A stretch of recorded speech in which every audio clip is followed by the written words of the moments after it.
खा के गईल, रोग ऐसन धरा के गईल।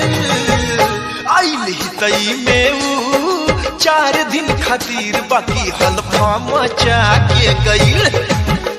आइल ही तई में ऊ 4 दिन खातिर बाकी हल्फा मचा के गईल। और हर दिल में उठा के गईल, ऊ दीवाना बना के गईल।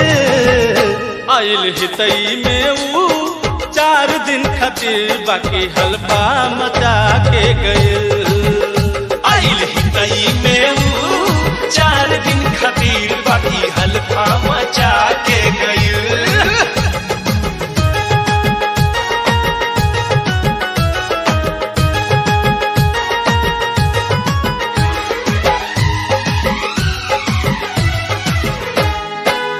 आइल रहे गोरिया ऊ घंटा के घरे, सेक्सी ड्रेस से फरस मूड कहरे।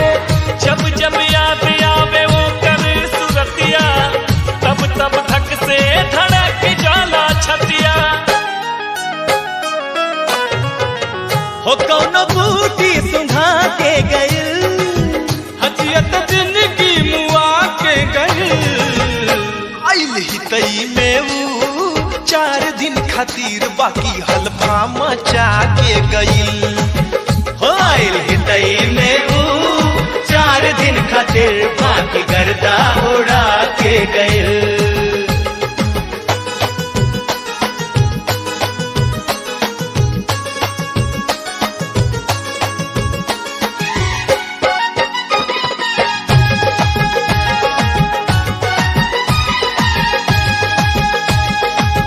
धैले बा हमरा के भारी बीमारी, नाजुक दिलवा के कैसे संभारी।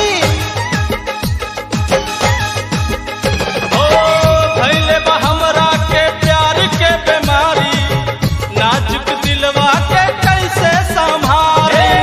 घंटा भौजी बीमार पड़ी जैती, दिलवा के चैन मिलत फिर से उठी।